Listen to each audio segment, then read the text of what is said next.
Yo la team, j'espère que vous allez bien, que vous avez passé une excellente journée. On se retrouve comme tous les soirs pour une nouvelle vidéo de pronostic sportif avec au programme 3 rencontres à vous proposer, direction le Portugal, l'Angleterre, mais surtout la France pour le derby du Nord qui opposera le RC Lens au LOSC. Juste avant de parler pronostic, malgré les mauvais résultats sur les 2 derniers jours, le petit pouce bleu fait toujours extrêmement plaisir. Et petite nouveauté dans la description, vous avez toujours le canal Telegram de la team Parieur et également mon Instagram personnel.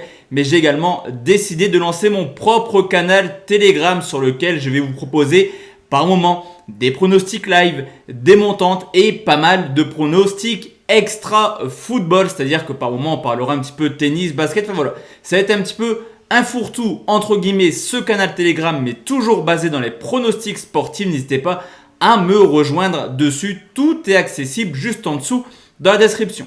Juste avant de parler pronostic, on va comme d'habitude faire le bilan de ce qu'il s'est passé hier. Et un petit peu comme mardi entre City et le PSG, j'ai été totalement mauvais et je l'assume. Des mauvais choix dans les pronostics, mais également sur la team parieur. Avec Julien, on était persuadé que le Real pouvait faire quelque chose. On était parti sur Real ou nul. Ce n'est pas passé. Concernant la gestion de bankroll, la mauvaise série également qu'on a eu sur les 2 derniers jours continue, où on fait un mauvais pronostic et un pronostic remboursé.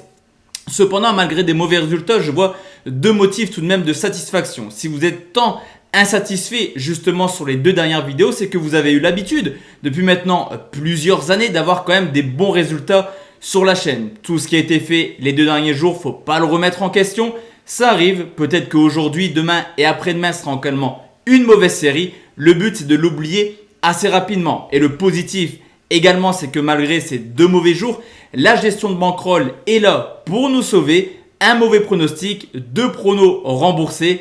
C'est pas la folie, je vous l'accorde, c'est même assez moyen, mais c'est pas non plus insurmontable pour votre bankroll où on a perdu que 2% de BK. L'objectif, clairement demain la team, c'est d'essayer de faire au moins 2 sur 3 pour stopper cette mauvaise série. On commence tout de suite au Portugal où Famalicão reçoit Santa Clara. C'est la 31e journée au Portugal où le 14e reçoit le 8e. Alors à domicile, il n'y a pas de secret, Famalicão est tout simplement la plus mauvaise équipe de Liga NOS. 13 points pris en 15 rencontres, une équipe qui se fait certes souvent accrocher mais qui encaisse beaucoup trop de buts. 17e défense avec déjà 24 buts encaissés.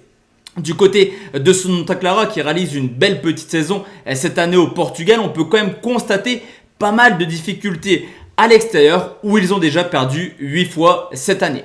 Au niveau de l'état de forme, Famalicão va mieux depuis maintenant quelques semaines et c'est grâce à un nouveau schéma tactique. Famalicão joue beaucoup plus offensivement et ça se ressent au niveau des résultats et surtout au niveau du nombre de buts marqués. 16 buts marqués sur les 8 dernières rencontres, vous l'aurez compris, une moyenne de 2 buts par match.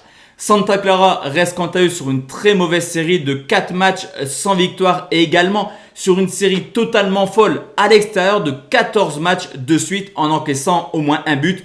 Tout porte à croire que demain, on ne devrait pas s'ennuyer au Portugal. La donnée simple, pour se sauver, je vous l'ai dit, Famalicão a des points de jeu plutôt offensifs et ça marche sur les dernières semaines. Tout porte à croire là aussi que Famalicão continuera à déployer ce jeu. La mauvaise série de Santa Clara les a relégués à la 7e place. Ils ont seulement entre guillemets 4 points de retard sur Guimarães, premier qualifié pour l'Europa League. Donc la donne est simple, si Santa Clara veut accrocher l'Europe l'an prochain, ça passe obligatoirement par une victoire. Famalicão joue au foot, Santa Clara doit s'imposer. Le plus de 2,5 buts, c'est coté à 1,83. Deuxième pronostic, la team on va aller en Angleterre, 34e journée, c'est Leicester qui reçoit Newcastle, le 3e qui reçoit le 17e. À domicile, Leicester c'est simple, c'est tout ou rien. 9 victoires, 1 nul pour déjà 7 défaites, mais on peut surtout constater que quand Leicester joue une équipe classée entre la 12e et la 20e place, la donne est simple, 8 rencontres, 7 victoires pour seulement une défaite contre Fulham.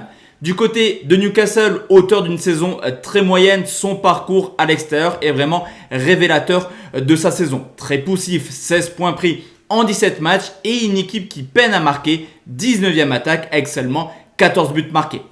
Certes, Leicester n'est pas le Leicester du début de saison. On sent des rencontres plutôt possibles, mais actuellement, ils sont plutôt dans une bonne petite forme. 3 matchs sans défaite et ils viennent tout de même de marquer 6 buts dans ces 3 rencontres.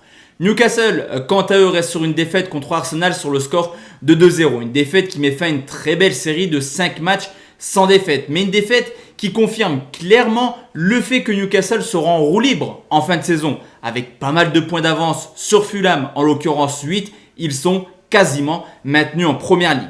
Historiquement, Leicester reste sur 3 victoires de suite contre Newcastle, dont un 5-0 il y a maintenant 2 ans à domicile. En cas de victoire, Leicester aurait 8 points d'avance sur West Ham. Et je vous l'ai dit, Newcastle possède 9 points d'avance sur Fulham. Ils rencontrent Leicester et Manchester City, mais auront la chance d'accueillir Sheffield United en fin de saison à domicile. Tout porte à croire qu'ils vont plutôt se focaliser sur ces rencontres-là. Et Leicester devrait s'imposer. La victoire des locaux, c'est coté à 1,41. Et enfin la team, le dernier pronostic, on va forcément parler de Lens qui reçoit le LOSC, 36e journée de Ligue 1 qui oppose le 5e au premier. Duel pour l'Europa League du côté lensois, duel pour le titre du côté du LOSC. La donne est simple, Lens peut priver potentiellement son ennemi d'un titre de champion de France, duel électrique demain. Sans public, le RC Lens fait quand même une belle petite saison à domicile. 7 victoires, 6 nuls pour seulement 4 défaites. Ça reste une équipe extrêmement joueuse, on le voit toutes les semaines, qui a déjà marqué 28 buts à domicile. Mais la tâche semble insurmontable carrément pour les Lensois, car le LOSC à l'extérieur est tout simplement la meilleure équipe de Ligue 1. Une seule petite défaite au compteur, c'était du côté de Brest sur le score de 3-2, 40 points pris en 17 matchs. Et là aussi, une équipe qui marque quasiment 2 buts par match à l'extérieur. Au niveau de l'état de forme, après une très belle série d'invincibilité, 13 matchs sans défaite, Lens s'est incliné au parc sur le score de 2-1. Et ce match est clairement révélateur de la saison des Lensois, c'est-à-dire une équipe capable de marquer contre n'importe qui. On l'a vu à domicile, 2 contre Marseille, 2 contre Montpellier, 1 contre Lyon, également une large victoire à Monaco sur le score de 3-0, mais également une équipe qui a des gros problèmes défensifs et qui fait des erreurs parfois bêtes qui peuvent coûter des points. En témoigne cette erreur de Medina contre le Paris Saint-Germain. Lens reste également sur une très mauvaise série de 11 matchs de suite en encaissant au moins un but et a seulement fait 3 clean sheets à domicile. Les Lillois, quant à eux, enchaînent les grosses performances en cette fin de saison. Les voient victorieux quasiment toutes les semaines. Et c'est également offensivement, c'est plutôt plaisant cette équipe. Mais même s'ils possèdent l'une des meilleures défenses de Ligue 1, on le voit également, ces déplacements contre les équipes joueuses qui ne sont certes pas dans le top 5, mais des équipes comme Montpellier, Lorient, Brest ou Lyon ont toujours vu les Lillois concéder au moins un but. Clairement, l'équipe qui marquera le premier dans cette rencontre va indéniablement reculer, tant les 3 points sont ultra importants pour les deux équipes. Je vous l'ai vu dans la vidéo de pronostic sportif KickTip, je partirai sur une victoire 2-1 des Lillois. Mais sur un pronostic basique, je vais plutôt partir sur les deux équipes marques côté 1,86. Donc voici la team, mes 3 pronos pour ce vendredi. On se retrouve forcément demain soir pour une nouvelle vidéo. D'ici là, portez-vous bien, excellente soirée à tous et à toutes. Ciao, ciao.